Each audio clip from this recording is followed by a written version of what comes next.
10th Infantry Division, pinangunahan naman ang damage assessment, pinaigting din ang tulong sa mga biktima ng lindol. Itala na balita mula sa Action Radio Davao mula kay Jun Soter. May buntag ni mo, Jun.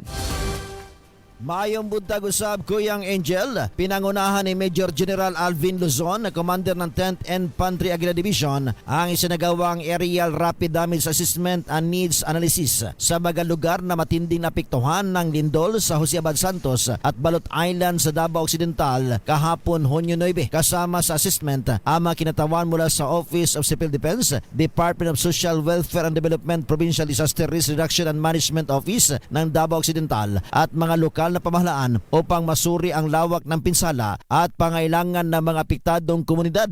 Kasabay nito, nagpapatuloy ang Humanitarian Assistance and Disaster Response Operations ng 10th Infantry Division sa General Santos City at iba pang lugar na naapektuhan ng lindol. Kabilang sa kanilang mga aktibidad ang Search and Rescue Operations, Damage Assessment at pagtulong sa mga lokal na pamahalaan. Bilang bahagi ng patuloy na pagtugon, matagumpay ding nailikas sa pamagitan ng Philippine Air Force Black Hawk helicopter ang apat na residente mula sa Balot Island upang agad na mabigyan ng kinakailangang medikal na atensyon. Ayon kay Major General Luzon, nanatiling prioridad ng Armed Forces of the Philippines ang kaligtasan at kapakanan ng mga apektadong residente. Dagdag pa niya, nag-deploy na rin ng karagdagang tropa sa mga barangay sa Davao Occidental na matinding naapektuhan, partikular sa mga lugar na hindi pa madaanan ng mga sasakyan upang matiyak na makarating ang tulong ng mga nangangailangan. Patuloy namang nakipag-ugnayan ang militar sa iba't ibang ahensya ng gobyerno upang mapabilis ang relief, response at recovery efforts ng mga lugar na sinalanta ng lindol. Ito si Jun Soter para sa DZRH.